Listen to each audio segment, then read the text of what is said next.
Bonjour à tous, nous sommes donc vers l'épreuve pratique numéro 7 et nous sommes à l'activité numéro 10 qui est la création, la modification, la suppression des caractéristiques. Juste avant de vous montrer les éléments qui permettent de créer et modifier une caractéristique, on va d'abord faire un rappel sur la différence entre caractéristique et attribut. Une caractéristique est un élément qui sera sur la fiche produit qui sera à ce niveau-là, détail du produit, et qui va se mettre ici légèrement plus bas qu'en stock. La caractéristique n'a pas un impact sur le prix, c'est-à-dire quelle que soit la caractéristique, votre prix de produit ne peut pas changer. L'attribut, je vois déjà que cette fiche produit est une fiche qui a été créée avec des attributs, attribut taille, attribut couleur. Ces attributs ont plusieurs valeurs.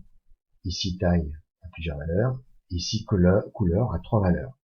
En fonction des déclinaisons, par exemple marron taille S, je peux avoir des prix différents. D'une taille XL, couleur marron par exemple. L'attribut me permet ceci. Pour vous le montrer, je fais juste un bref rappel. Vous allez à catalogue, vous allez à produit, je prends bien sûr un produit avec déclinaison. Je sais que c'est un produit de déclinaison ici, pourquoi? Parce que si j'ai l'onglet déclinaison, et je sais ici que c'est coché ici avec produit avec déclinaison. Je vais ici, et je vois par exemple que la taille XXL, couleur marron foncé, a un impact supérieur de 50 € hors taxe par rapport à toutes les autres déclinaisons. Toutes les autres. XXL, couleur XXL, couleur marron, et pour le prix a changé. Donc l'attribut me permet ceci, la caractéristique ne me le permet pas. Pour créer donc j'en viens au cœur de cette vidéo, pour créer une caractéristique, rien de plus simple, vous allez à caractéristique, et vous allez ici, la différence, voilà, elle est là, voilà, caractéristique. PrestaShop a créé 2 caractéristiques par défaut, nous on va rajouter une troisième qui nous sert pour dans le tissu, on va l'appeler utilisation. Voilà, utilisation possible du rouleau de tissu. N'oubliez jamais de compléter la balistique. Ici, je vais mettre utilisation de tissu, par exemple, voilà, et j'enregistre. Voilà, j'ai créé ma caractéristique. Maintenant, je vais rentrer des valeurs dans cette caractéristique, parce qu'il n'y a pas de valeur.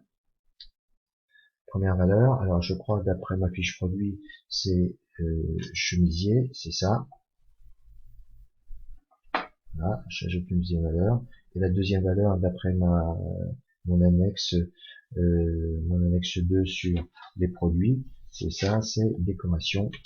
Voilà, ça, voilà. Et j'enregistre. Que me donne la ligne? Ici, j'ai bien un caractéristique que j'ai créé et j'ai bien 2 valeurs.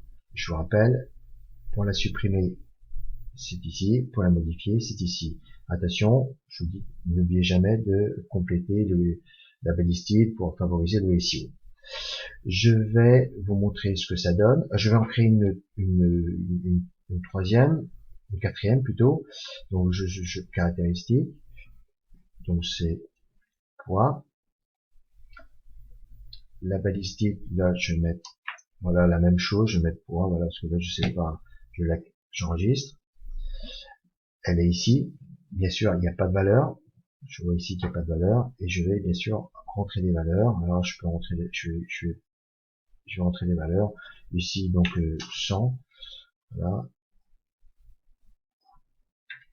110. Et puis je vais à 140 et puis voilà. Voilà, peu importe. C'est juste pour vous montrer. Une fois que j'ai fait ceci, ben, je retourne sur une page produit, alors bien sûr, ma caractéristique, je peux la rentrer soit pour tous les produits qui sont sur mon catalogue, qu'un produit soit décliné, ou soit un produit simple, quel qu'il soit. Je vais faire, là, je prends un produit simple, mais c'est exactement la même manip pour les produits déclinés. Pour ajouter une caractéristique sur la fiche produit, tout simplement, vous allez là, à caractéristique, vous sélectionnez la caractéristique, ici c'est l'utilisation d'un rouleau de tissu, voilà, et je choisis là, c'est peut-être création, voilà, chemisier. Je vais ajouter une deuxième caractéristique, une caractéristique qui est le poids du rouleau de tissu, poids au mètre carré. Je pourrais choisir une valeur, mais imaginons que vous n'ayez pas trouvé, voilà, que vous n'avez pas saisi une valeur, je vais rentrer peut-être 130, qui n'est pas dans les 3 valeurs prédéfinies, je vais rentrer ici 130. Voilà. Je fais bien sûr enregistrer. Je visualise ce que ça me... Voilà, donc ça va apparaître ici. Je réactive. Et regardez, première caractéristique avec sa valeur, deuxième caractéristique avec sa valeur. Vous supprimez une caractéristique, rien de plus simple. Vous allez bien sûr ici et vous faites supprimer. Vous dites oui, enregistrer. J'active. Je regarde. Voilà. Et là, j'ai supprimé une caractéristique. Et ben, je vous laisse donc peaufiner et faire réaliser les caractéristiques que vous devez faire par rapport aux produits aux 3 rouleaux de tissu que vous avez, c'est-à-dire ces 3 rouleaux là, et rentrer les bonnes caractéristiques et les bonnes valeurs. Voilà, bon travail.